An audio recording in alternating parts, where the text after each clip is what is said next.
નમસ્કાર વિદ્યાર્થી મિત્રો, ધોરણ 11 કોમર્સ એકાઉન્ટ લેક્ચર નંબર 4 સર્વે વિદ્યાર્થી મિત્રોનું હાર્દિક સ્વાગત છે। તો આપણે ત્રીજા લેક્ચરમાં જોયું પારિભાષિક શબ્દો કેવી જવાબદારી એટલે શું? જવાબદારી એટલે દેવું।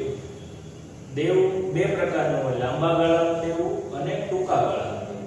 લાંબા ગાળાનું દેવું જેનો સમયગાળો 1 વર્ષ કે 1 વર્ષ કરતા કેવો હોય? વધારે। અને ટૂંકા ગાળાનું દેવું જેનો સમયગાળો 1 વર્ષ કે 1 વર્ષ કરતા ઓછો હોય। બે બીજા દેવા હતા આંતરિક અને બાહ્ય। જવાબદારીના બે પ્રકારો, મુખ્ય બે પ્રકારો, આંતરિક જવાબદારી અને બાહ્ય જવાબદારી। આંતરિક જવાબદારી જે ધંધાની અંદરની છે, મતલબ કે માલિક દ્વારા ધંધાને મૂડી પૂરી પાડવામાં આવે છે। મતલબ માલિક ધંધાને રોકડ, માલ કે મિલકત આપે છે તો માલિકે ધંધા પાસેથી આ રકમ લેવાની થાય। ધંધા પાસેથી આ રકમ લેવાની થાય એટલે ધંધામાં શું થયું? દેવું। કારણ કે ધંધો અને માલિક બંને કેવા છે? અલગ અલગ। આ ધંધો છે તો આ માલિક છે, માલિક રકમ આપશે તો એમની પાસેથી એને લેવાના થશે એટલે ધંધાનું શું થયું? દેવું। આ આંતરિક દેવું થયું। માલિક અને ધંધા વચ્ચે જે છે એને આંતરિક દેવું કહેવાય। અને બીજું દેવું હતું બાહ્ય દેવું। બાહ્ય દેવું, બાહ્ય દેવું કોના પ્રત્યે હોય? તો કે ત્રાહિત પક્ષકાર પ્રત્યે હોય। ત્રાહિત પક્ષકાર, ત્રાહિત પક્ષકાર હું તમને કહી દઉં કે માલિક સિવાયની તમામ વ્યક્તિ કે તમામ ધંધા કે તમામ એકમ કે તમામ કંપની આપણો જે ધંધો છે એના માટે ત્રાહિત પક્ષકાર ગણાય। શું ગણાય? ત્રાહિત પક્ષકાર। આ એક જ માલિક છે, આ ધંધો, આ માલિક જ તેનો આંતરિક પક્ષકાર ગણાશે, બાકી બધા જ ત્રાહિત પક્ષકાર। દાખલા તરીકે માલિકની પત્ની ઈ પણ ત્રાહિત પક્ષકાર, ત્રાહિત દેવું ગણાય। માલિકના પપ્પા ઈ પણ ત્રાહિત પક્ષકાર ગણાય। તો આ સિવાય તમે કોઈની પાસેથી ઉધાર માલ ખરીદ્યો હોય, કોઈની પાસેથી લોન લીધી હોય તો આ ત્રાહિત પક્ષકાર પ્રત્યેનું દેવું છે, આ ચૂકવવું પડે। એને બાહ્ય દેવું, બાહ્ય દેવા તરીકે ઓળખવામાં આવે છે। આની આપણે વાત કરી હતી જવાબદારી। હવે પછીનો જે શબ્દ છે, શબ્દ નંબર છે 6, પારિભાષિક શબ્દો। પારિભાષિક શબ્દોમાં છઠ્ઠો શબ્દ આપણે આવ્યો છે જે મિલકતો છે। મિલકતોની હું તમને પહેલા તો આમ માહિતી આપી દઉં જે આમ ભાષામાં મિલકત કોને કહેવાય। એક તો તમને ખબર હશે જમીનને મિલકત કહેવાય, મકાનને મિલકત કહેવાય, કોઈ પણ વાહનને મિલકત કહેવાય, ફર્નિચરને મિલકત કહેવાય, યંત્રો કોઈ પણ પ્રકારનું યંત્ર, દાખલા તરીકે આપણે ઘરે એક એર કુલર છે, એસી લગાવેલું છે, એક ફેન છે, તો આ બધી મિલકત જ કહેવાય, એ ઘરની મિલકત છે। આવી જ રીતે ધંધાની અંદર પણ મિલકત હોય, ફર્નિચર હોય, કોઈ યંત્રો હોય, કોઈ વાહનો હોય, તો આ મિલકતો છે। આ મિલકતોને વર્ગીકરણ કરવામાં આવ્યું છે આમાંના મૂળ તત્વની અંદર, એટલે કે નામાની અંદર, હિસાબી પદ્ધતિની અંદર આ મિલકતોને અલગ અલગ કરવામાં આવ્યું છે। 4 મિલકતોના નામ તમારી સામે એવા આવશે કે જે અત્યાર સુધી તમે કોઈ દિવસ નથી સાંભળ્યા, પણ એ આવશે ત્યારની વાત છે, મિલકતોમાં જ આવશે। એટલે કીધું મિલકતો એટલે એવી કોઈ પણ દ્રશ્ય કે અદ્રશ્ય વસ્તુ। હવે દ્રશ્ય એટલે જેને જોઈ શકાય, જેને જોઈ શકાય, જેને સ્પર્શી શકાય। આ ફર્નિચર છે, આ ફર્નિચર છે, હું સ્પર્શી શકું છું, હું જોઈ શકું છું, એટલે દ્રશ્ય મિલકત છે। કઈ મિલકત છે? દ્રશ્ય। અદ્રશ્ય જેને જોઈ ન શકાય, જેને સ્પર્શી ન શકાય, એવી મિલકતને કઈ મિલકત કહેવાય? અદ્રશ્ય। એટલે કે મિલકતો એટલે એવી કોઈ પણ દ્રશ્ય કે અદ્રશ્ય વસ્તુ, દ્રશ્ય કે અદ્રશ્ય વસ્તુ જે ધંધાની માલિકીની હોય। જે કોની માલિકીની હોય? ધંધાની। દાખલા તરીકે આપણે પાર્કમાં અત્યારે છીએ તો આ બોર્ડની માલિકી, આ ફર્નિચરની માલિકી, આ લાઇટની માલિકી, આ એસીની માલિકી, આ દરવાજાની કે બેન્ચની, આ બધી જ માલિકી કોની કહેવાય? પાર્થની કહેવાય। કોની? પાર્થ। અથવા તો સમર્પણ ટાઈપનો સ્કૂલમાં છે તો સમર્પણની માલિકી ગણાશે. એટલે મિલકતો એટલે એવી કોઈ પણ દ્રશ્ય કે અદ્રશ્ય વસ્તુ જે ધંધાની માલિકી, કોની માલિકી? ધંધાની, સમર્પણ અથવા તો પાઠની માલિકીની હોય અને તેનું નાણાકીય મૂલ્ય, કેવું મૂલ્ય હોય? નાણાકીય મૂલ્ય. દાખલા તરીકે આ ફર્નિચરને વેચવા જાવ તો અમુક રૂપિયા તમને પ્રાપ્ત થાય. એસી છે એને તમે વેચવા જાવ, ભલે જૂનું છે, 1 વર્ષ વાપરેલું હોય, 2 વર્ષ વાપરેલું હોય, તમે નવું લેવા જાવ તો એની કિંમત થાય. તમે 2 વર્ષ વાપરી વેચવા જાવ તો એની કિંમત થાય. તો એનું નાણાકીય મૂલ્ય એવું છે, મતલબ નાણાં એટલે કે રૂપિયા આવે. જો મેં એસી વેચું 5000 રૂપિયા એવા, તો નાણાકીય મૂલ્ય છે, મતલબ ધંધાની શું છે? મિલકત છે. શું છે? મિલકત. એટલે કીધું મિલકત એટલે એવી કોઈ પણ દ્રશ્ય, અદ્રશ્ય. દ્રશ્ય એટલે જેને જોઈ શકાય, અદ્રશ્ય એટલે જોઈ શકાતી નથી, જે ધંધાની માલિકીની હોય. કોની માલિકીની? ધંધાની. યાદ રાખજો, ધંધો અને માલિક બંને કેવા છે? અલગ અલગ. દાખલા તરીકે હું તમને એક ઉદાહરણ આપું કે પાર્થના માલિક તરીકે જનકભાઈ અને લવજીભાઈનું નામ આવે, મતલબ જનક સર અને લવજી સર. તો પાર્થ અને જનક સર અને લવજી સર બંનેનું વ્યક્તિત્વ કેવું છે? અલગ અલગ. પાર્થ છે એ પોતાના નામથી ઓળખાય છે, એ કૃત્રિમ વ્યક્તિ છે, અને જનક સર, લવજી સર પોતાના નામે ઓળખાય છે. આવી જ રીતે કોઈ કંપનીના માલિકનું તમે લઈ લો, એટલે કીધું ધંધાની માલિકી, પોતાની પર્સનલ કાર હશે તો એ ધંધાની માલિકીની નથી, અને ધંધાની કાર હશે તો એમાં માલિકનો કોઈ હક નથી. એટલે એ પ્રમાણે નાણાકીય મૂલ્ય માલિકીનું હોય અને નાણાકીય મૂલ્ય હોય.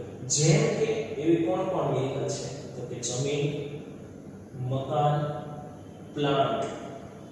કોઈ મોટી કંપની હોય તેમાં પ્લાન્ટ હોય, ઓટોમેટિક બધા પ્લાન્ટ હોય. બાલાજી વેફર્સ છે તો એમાં ઓટોમેટિક પ્લાન્ટ હોય. યંત્રો, ફર્નિચર, વાહન, કોઈ પણ ધંધો એવો હોય તો વાહન પણ હોય છે. ટ્રેડમાર્ક, કોપીરાઇટ, પેટર્ન અને પાઘડી. તમારા માટે 4 નામ નવા છે, હું તમને બતાવું છું. ટ્રેડમાર્ક, કોપીરાઇટ, પેટર્ન અને પાઘડી. આ ચારેય મિલકત છે. આ ચારેય મિલકત જે છે એ અદ્રશ્ય મિલકત છે. જમીન, મકાન, પ્લાન્ટ, યંત્રો, ફર્નિચર અને વાહન આપણે જોઈ શકીએ, સ્પર્શી શકીએ. હેલો, સ્પર્શી શકીએ, જોઈ શકીએ, એટલે આપણે દ્રશ્ય મિલકત છે. કેવી મિલકત છે? દ્રશ્ય. ટ્રેડમાર્ક, કોપીરાઇટ, પેટર્ન, પાઘડી જેને જોઈ શકતા નથી, જોઈ શકતા નથી, સ્પર્શી શકતા, એટલે કેવી મિલકત છે? અદ્રશ્ય. પણ મિલકત છે એનું મૂલ્ય છે, એનું મૂલ્ય છે. ટ્રેડમાર્ક, ટ્રેડો એટલે ધંધો અને માર્ક એટલે નિશાન. સાંભળજો, ટ્રેડમાર્ક, ટ્રેડ એટલે ધંધો અને માર્ક એટલે નિશાન.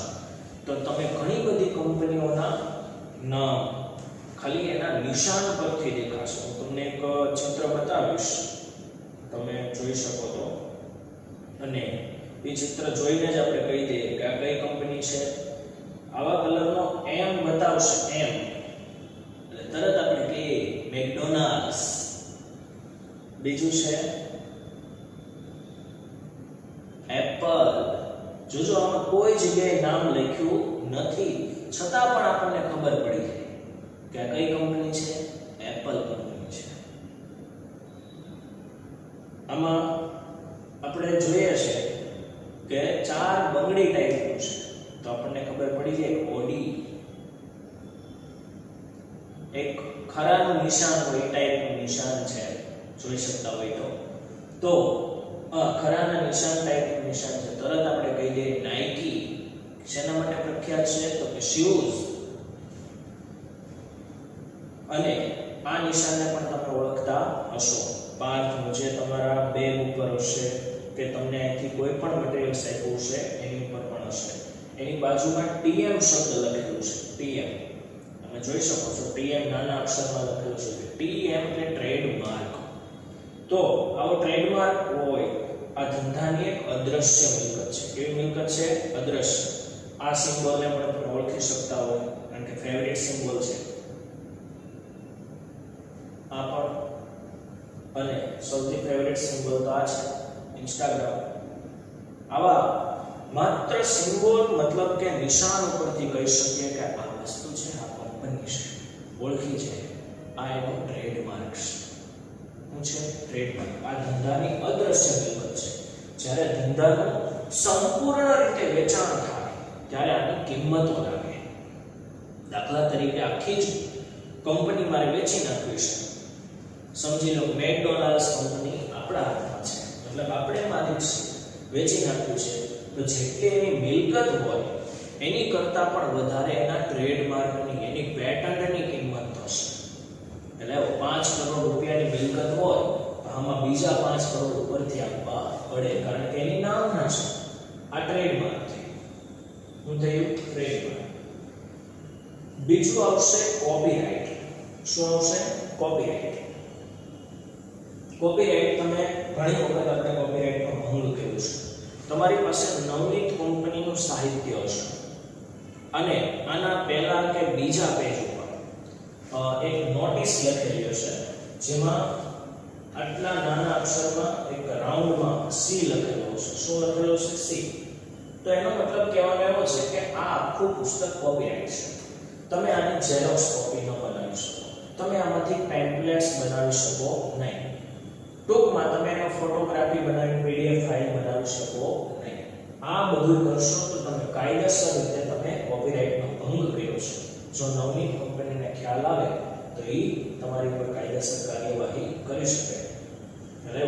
એટલે આવી રીતે કોપીરાઇટ ગવર્નમેન્ટમાં તમારે કરાવવું પડે. તો આવું કોપીરાઇટ કરાવ્યું છે તો એ પણ ધંધાની એક મિલકત છે. હાલ નવનીત કંપની જે છે એ સાહિત્યની દ્રષ્ટિએ તમે જુઓ તો આપણે ભારત લેવલે સૌથી વધારે વેચતી કંપની હશે. અને ગુજરાતમાં તો ખાસ આપણે નવનીત સિવાય અન્ય કોઈ સાહિત્યને જોતા જ નથી, ધ્યાનમાં એટલું લેતા નથી. એટલે કોપીરાઇટ. બીજું કોપીરાઇટનો ભંગ આપણે ક્યારે કરતા હોઈએ કે આપણે કમ્પ્યુટરની અંદર માઇક્રોસોફ્ટ એક્સેલ, કોરલ આ બધું જ વાપરીએ છીએ. તો આની કાયદેસર રીતે આપણે ખરીદી કરવી પડે. માઇક્રોસોફ્ટ વિન્ડોઝની આની કાયદેસર ખરીદી કરવી પડે, પણ આપણે ચોરી કરવી ઘણી વખત. આપણા કોમ્પ્યુટરમાં નથી, મિત્રના કોમ્પ્યુટરમાં છે તો કોપી પેસ્ટ કરી આપવો. જે કોપી પેસ્ટ હકીકત કરી શકાતો નથી. જો કોપી પેસ્ટ કરતા પકડાઈ જાય તો આપણી ઉપર કાયદેસર કાર્યવાહી થશે. ત્રીજું છે પેટર્ન્સ.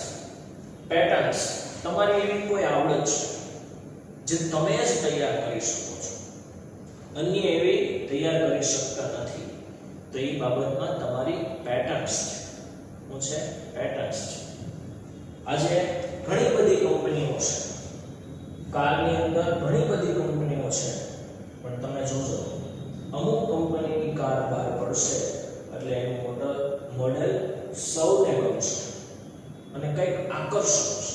તો આ પેટર્ન્સ. શું છે? પેટર્ન્સ. વર્ષો પહેલા એક પિક્ચરની અંદર, ઘણા વર્ષ થઈ ગયા, એક પિક્ચરની અંદર એક કાર બનાવવામાં આવી હતી જેનું નામ છે Tarzan the wonder car picture. એની અંદર તમે જોયું હશે આ કાર એક પેટર્ન કાર છે. આખો સીન તમે જોવો તો એવો છે કે ભાઈ એક હીરો હોય અજય દેવગન, એ આવી કારની ડિઝાઇન કરતો અને આવી ડિઝાઇન લઈને એના પાર્ટનરો પાસે જાય અને ડિઝાઇન બહુ અદ્ભુત બનાવેલી હોય તો એના કરોડો રૂપિયા માર્કેટમાં આ ડિઝાઇન વેચે ને તો મળે. તો એના મિત્રો જે હતા એને બધાને લાલચ લાગી એટલે આને મારી નાખે છે અને પાણીમાં ફેંકી દે છે. અને એ ડિઝાઇન, એ જે કાર છે એની ડિઝાઇન છે ઇન્ટરનેશનલ માર્કેટમાં વેચીને રૂપિયા કમાય છે. તો આવી રીતે પેટન્ટની ચોરી પણ થઈ શકે. તમે હોન્ડા સિટી નામની કારનું નામ સાંભળ્યું હશે, હોન્ડા સિટી, અને વેરનાનું નામ સાંભળ્યું હશે, હુન્ડાઈની વેરના અને હોન્ડાની હોન્ડા સિટી. હોન્ડા સિટી જ્યારે લોન્ચ થઈ ત્યાર પછી વેરનાએ એકદમ હોન્ડા સિટી જેવું મોડેલ બહાર કાઢ્યું. એટલે એની પેટન્ટનો એને ભંગ કર્યો, હોન્ડા સિટીની પેટન્ટનો એને ભંગ કર્યો અને હોન્ડા સિટી વાળા ભાઈ જે છે માલિક છે એમણે કેસ કર્યો એમની ઉપર. હમણાં હજી 2 વર્ષ થયા એ કારનો ફુકારો થયો અને કેસ અંતે હોન્ડા સિટી જે છે એ લોકો જીત્યા અને હુન્ડાઈ વાળાએ ઘણો બધો દંડ પણ ભરવો પડ્યો. જોકે મોટી કંપનીઓ છે બંને એટલે એનો 1000 કે 1500 રૂપિયા દંડ હોતો નથી, એ કરોડમાં રકમ હોય તો એટલો દંડ એને ભરવો પડ્યો. જેમ કે હોન્ડા સિટી હતી તો એવી જ કાર વેરના બહાર પડી, એના લીધે હોન્ડા સિટીનું વેચાણ ઓછું થયું. શું કામ ભાઈ? કે એની પેટર્નની કોપી કરી છે.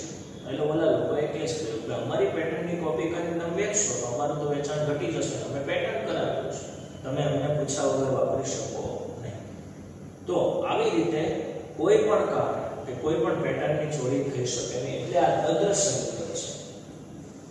ચોથું છે પાઘડી. પાઘડી એટલે ગુડવિલ, જેને ઇંગ્લિશમાં ગુડવિલ કહેવાય. પાઘડી બજારની અંદર તમારી જે નામના છે એને પાઘડી કહેવાય. દાખલા તરીકે આપણે બર્ગર ખાવું હોય તો આપણે મેકડોનાલ્ડ્સનું જ પહેલા નામ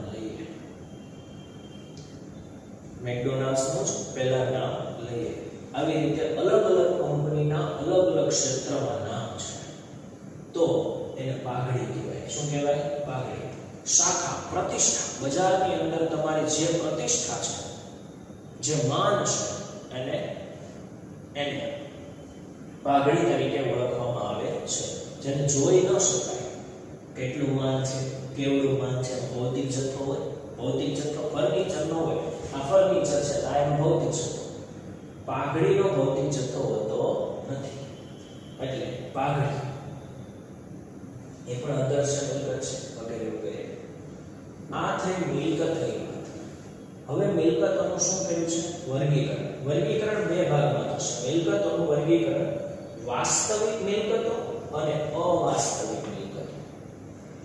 વાસ્તવિક મિલકતો અને અવાસ્તવિક મિલકતો. પહેલું છે વાસ્તવિક મિલકત. આપણે અવાસ્તવિક મિલકતને પછીના લેક્ચરમાં કદાચ જોવું પડશે. વાસ્તવિક મિલકતો એમાં 2 પ્રકાર પડશે. 2 પ્રકાર, એમાં ચાલુ મિલકતો અને બિનચાલુ મિલકતો. બિનચાલુમાં પાછા 2 પ્રકાર, દ્રશ્ય મિલકતો અને અદ્રશ્ય મિલકતો, જે આપણે અહીંયા જોઈશું. અને ચાલુ મિલકતો અને પ્રવાહી મિલકતો એ તો જો કે પ્રકાર નથી, એક જ છે, પણ આગળ એમાંથી અલગ પડશે. તો વાસ્તવિક મિલકતોની વાત કરીએ તો અહીંયાથી આપણે વિગતવાર સમજીએ. વાસ્તવિક મિલકત. વાસ્તવિક મિલકતો એટલે જેનું વાસ્તવમાં મૂલ્ય હોય. દાખલા તરીકે આ ફર્નિચર છે, તમને દેખાઈ રહ્યું છે બોર્ડ, આ ફર્નિચર છે, તો આનું વાસ્તવમાં મૂલ્ય છે, આની કિંમત થાય, તમે વેચવા જાવ 5000 10000 રૂપિયા તમને મળે, તો વાસ્તવમાં જેનું મૂલ્ય છે.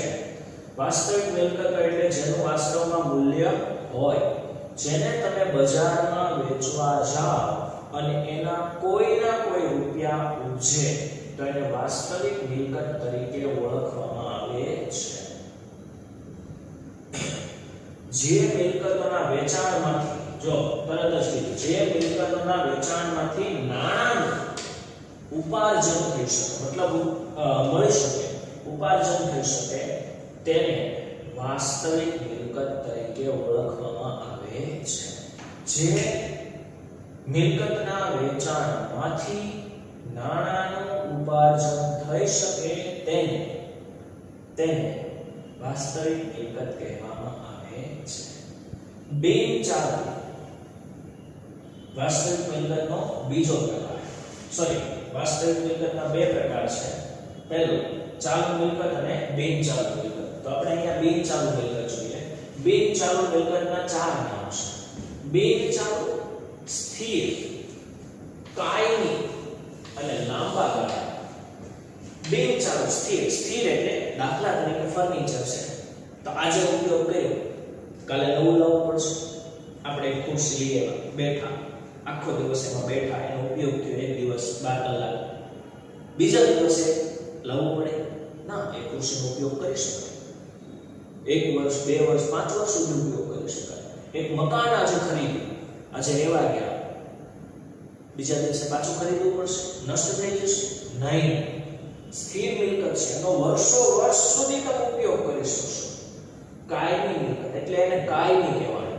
અને લાંબા ગાળા એટલે એનો સમયગાળો કેવો કીધો? લાંબો. 1 વર્ષ કરતાં પણ વધારે તેનો ઉપયોગ કરી શકો.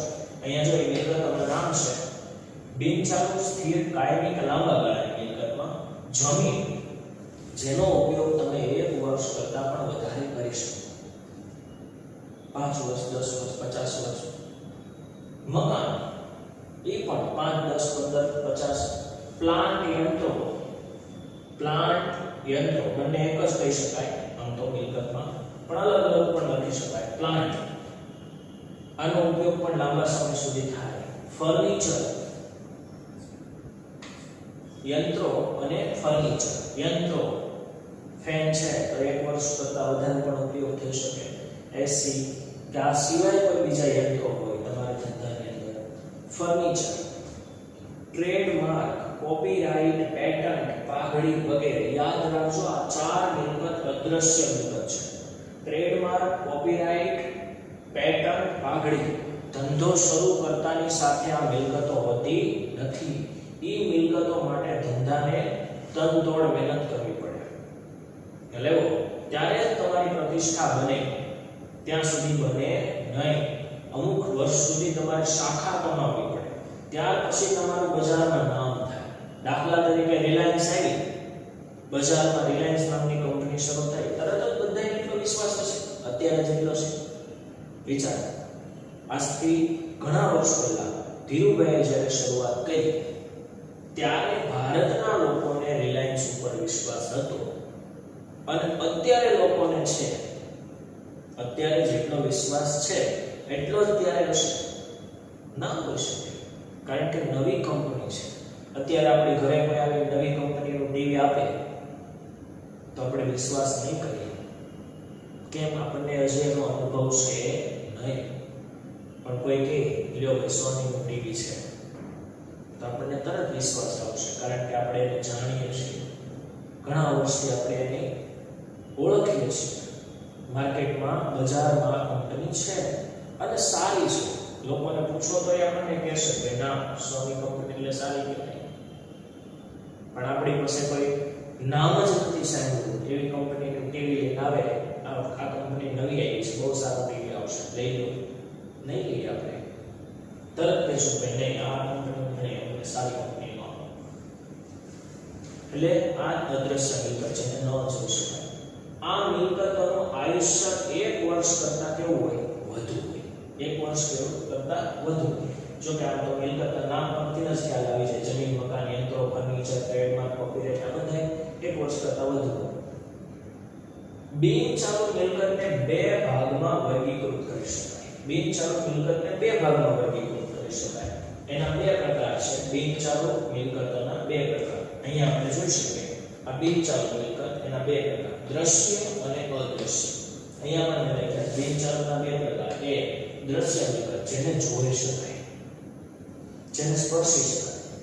જમીન, મકાન, પ્લાન્ટ, યંત્રો, ફર્નિચર વગેરેને જોઈ શકાય છે, સ્પર્શી શકાય છે, તેને દ્રશ્ય મિલકત કહેવાય. કઈ મિલકત કહેવાય? દ્રશ્ય. અદ્રશ્ય મિલકતો ટ્રેડમાર્ક, કોપીરાઇટ, પેટન્ટ, પાઘડી જેવી મિલકતો જોઈ શકાતી નથી. જોઈ શકાતી નથી, તેને અદ્રશ્ય મિલકત કહે છે. નથી જોઈ શકાતી એટલે અદ્રશ્ય મિલકત. એને સ્પર્શી નથી શકાતી એટલે અદ્રશ્ય મિલકત. જેનું ભૌતિક અસ્તિત્વ નથી. ભૌતિક અસ્તિત્વ હું તમને એક ઉદાહરણ આપું. આ ડસ્ટર છે તો એનું ભૌતિક અસ્તિત્વ છે, લાકડું છે, સ્પંજ છે. એમ પાઘડી, પેટર્ન, કોપીરાઇટનું કોઈ ભૌતિક અસ્તિત્વ હોતું નથી, મતલબ જથ્થો નથી હોતો, એટલે ભૌતિક અસ્તિત્વ ધરાવતી નથી. આ થઈ દ્રશ્ય અને અદ્રશ્ય મિલકત. ત્યારબાદ વાસ્તવિક મિલકતનો બીજો પ્રકાર ચાલુ મિલકતો. ચાલુ મિલકતો આની કરતા અલગ, બિનચાલુ કરતા અલગ આવશે. એના કરતા વિરુદ્ધ. આ મિલકતોમાં રોકડ શિલક, રોકડ શિલક, રોકડ ખાલી કઈ તો કદાચ તમે થોડું ઓળખતા હોય, શિલક પાછળ લાગે એટલે તરત એમ થાય ઈ. રોકડ શિલક એટલે રોકડા. 10 ની નોટ, 20 ની નોટ, 50 ની નોટ, 100 ની નોટ, 200 ની નોટ, 500 ની નોટ, 2000 ની નોટ, 5 નો સિક્કો, 2 નો સિક્કો, રૂપિયાનો સિક્કો, આ બધી રોકડ શિલક કહેવાય. કઈ શિલક કહેવાય? રોકડ શિલક. બેંક શિલક. બેંક શિલક એટલે આપણા જેટલા રૂપિયા બેંકમાં જમા છે 5000, 10000, 50000, લોકડાઉનના કારણે અત્યારે તો કઈ જમા રહ્યું હશે નહીં, માઈનસમાં રહ્યું છે કદાચ, અને હોય તો સારી વાત છે. દેવાદાર. દેવાદાર. દેવાદાર કોને કહેવાય? યાદ રાખજો. દેવાદાર એટલે જે વ્યક્તિને આપણે ઉધાર માલ વેચ્યો છે, જે વ્યક્તિને ઉધાર માલ વેચ્યો, દાખલા તરીકે હું સ્ટેશનરીનો વેપારી છું, મેં આ ચોક મગનભાઈ વેચ્યો, તો મગનભાઈ પાસેથી મારે ચોકના પૈસા લેવાના થશે.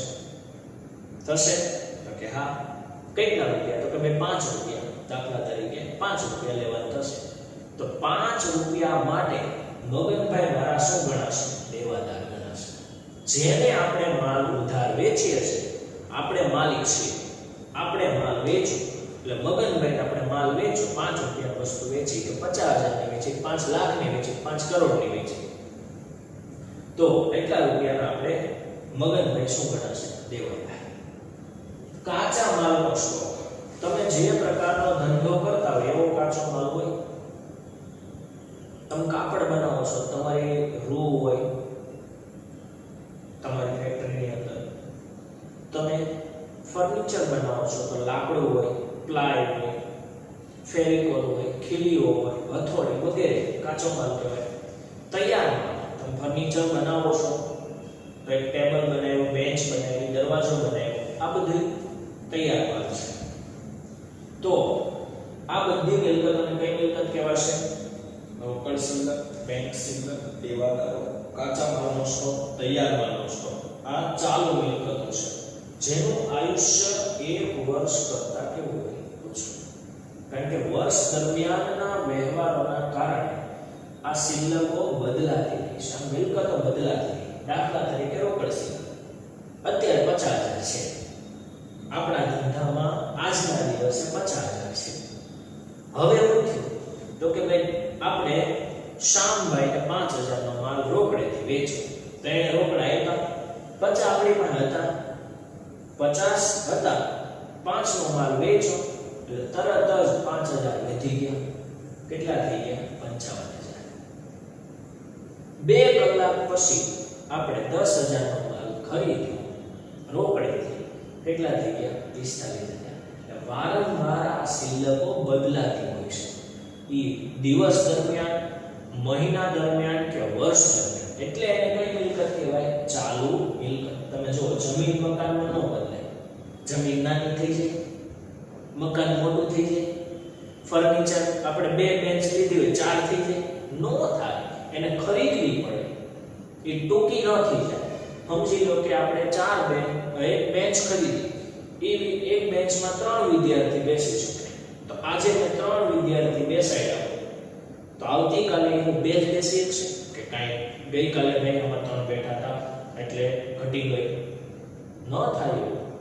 પણ આજે મારા ખીચામાં 50000 રૂપિયા છે, તો એ કાલે ઘટી જશે અને કાં તો વધી જશે, કારણ કે એ વ્યવહારની ઉપર આધારિત છે. એટલે બેંક શિલક બદલાતો રહે. માલ સ્ટોકમાં ફરક પડે.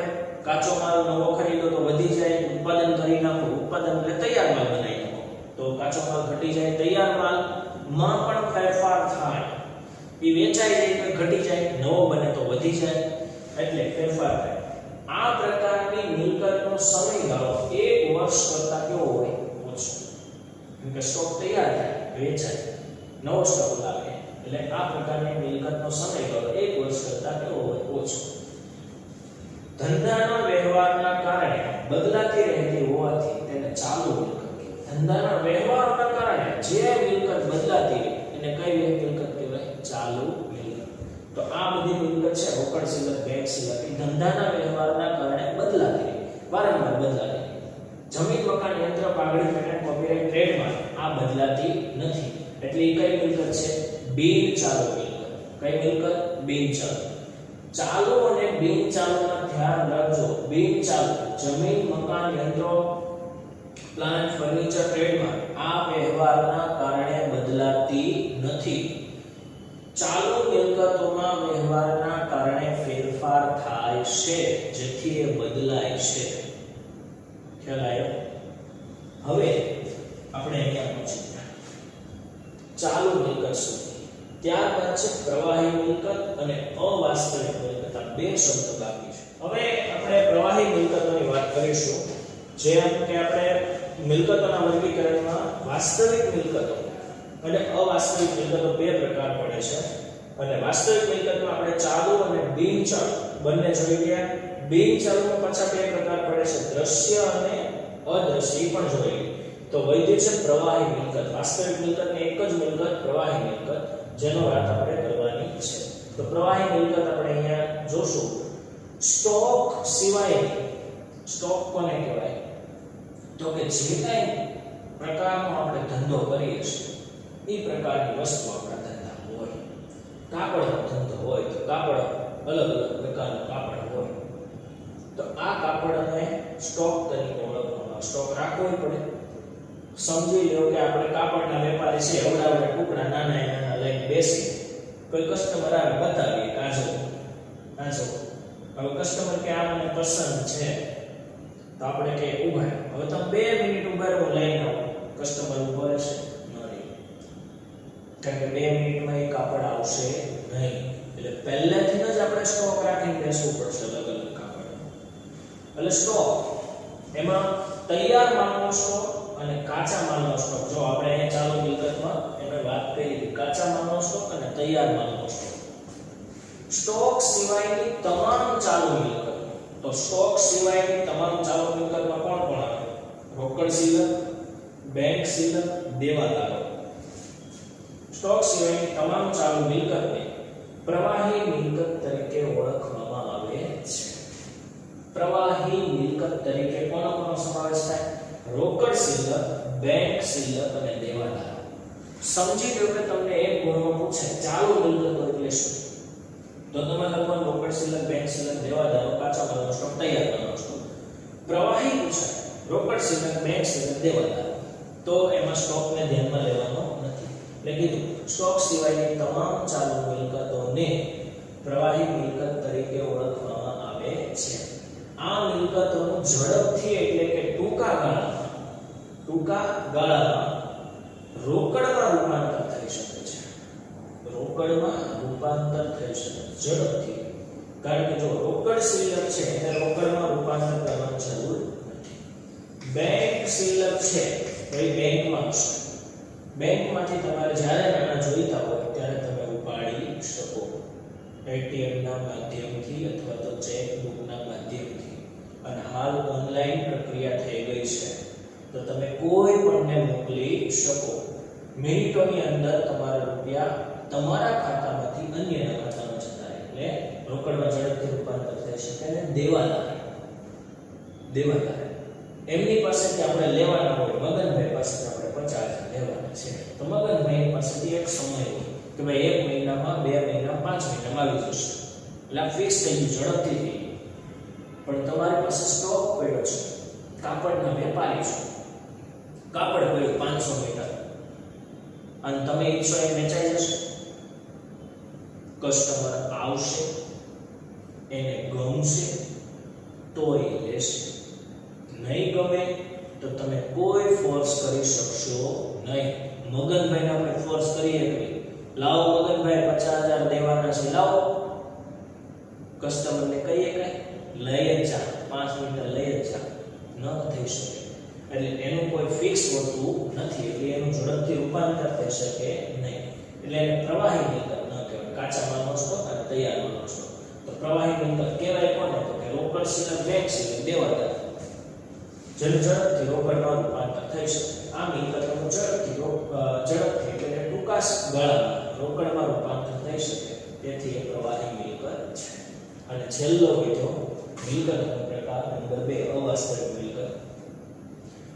અવાસ્તવિક મિલકતનું ભૌતિક સ્વરૂપ ધરાવતી નથી, મતલબ ભૌતિક જથ્થો નથી હોતો. ફર્નિચરનો ભૌતિક જથ્થો છે,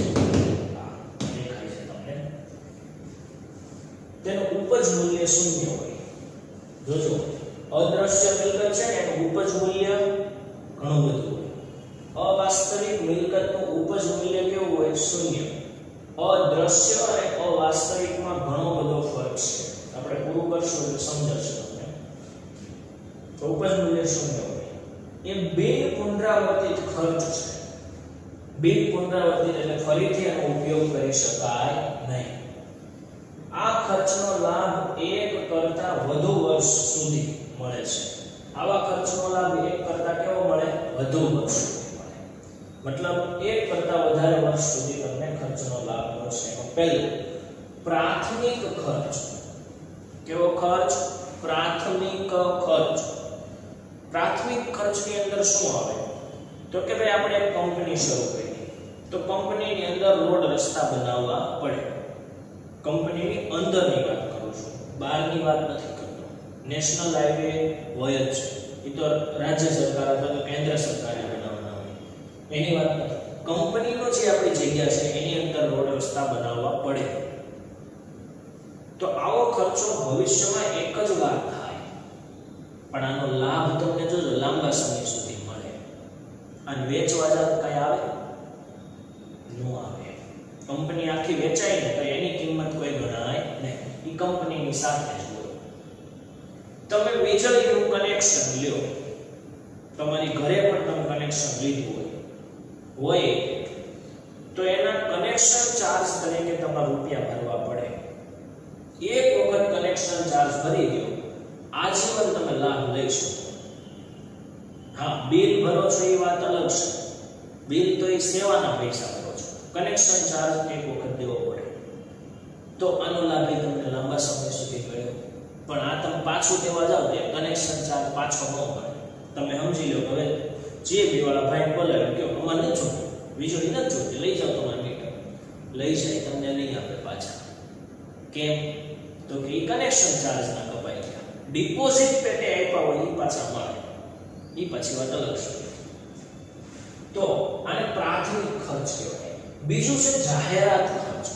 તમે કોઈ જાહેરાત પાછળ ખર્ચો કરો, તમારા ધંધાની એડવર્ટાઇઝ કરો, તો એની પાછળ જે ખર્ચો થાય એનો લાભ તમને લાંબા સમય સુધી મળે અને પૈસા પાછા મળે. તમારે જાહેરાત વેચવા જાવ તો કોઈ ખરીદે નહીં. કોઈ પણ ટીવી ચેનલ વાળા વેચવા જાવ તો તરત કે 5 લાખ રૂપિયા થાય તો બતાવો, અમુક આપણે દેવા પડશે, આમેથી કોઈ આપણને રૂપિયા આપશે નહીં. તો જાહેરાત જોઈએ છે. અને અવાસ્તવિક મિલકત ખ્યાલ આવ્યો? ભૌતિક સ્વરૂપ ધરાવતી નથી, ઉપજ મૂલ્ય શૂન્ય હોય, બિન પુનરાવર્તિત ખર્ચ છે. આ ખર્ચનો લાભ એક કરતા વધુ વર્ષ સુધી મળે છે. દાખલા તરીકે પ્રાથમિક ખર્ચ. પ્રાથમિક ખર્ચમાં મેં તમને વાત કરી, નાના નાના ખર્ચ આવે જે ધંધામાં એકાદ બે વખત જ આવતા હોય. વર્ષો સુધી ધંધો ચલાવો, 50-60 વર્ષ તમારો ધંધો ચાલે, એકાદ વર્ષ ખર્ચો, એકાદ વખત જ એક ખર્ચો આવતો હોય તો એને પ્રાથમિક ખર્ચ. જાહેરાત ઝુંબેશ ખર્ચ. જાહેરાતનો ખર્ચો તમારે અમુક વર્ષે આવે, એનો લાભ તમને લાંબા સમય સુધી મળે. આ હતું મિલકતોનું વર્ગીકરણ. અહીંયા આપણે મિલકતોનું વર્ગીકરણ પૂરું થાય છે. ફરીથી એક વખત મિલકતોને આપણે લઈએ તો મિલકતોની અંદર જોવા જઈએ તો એવી વાત છે કે ભાઈ પહેલું મિલકતો છે. કોણ છે? મિલકતો. તો મિલકતોની અંદર વાત કરીએ તો પહેલું છે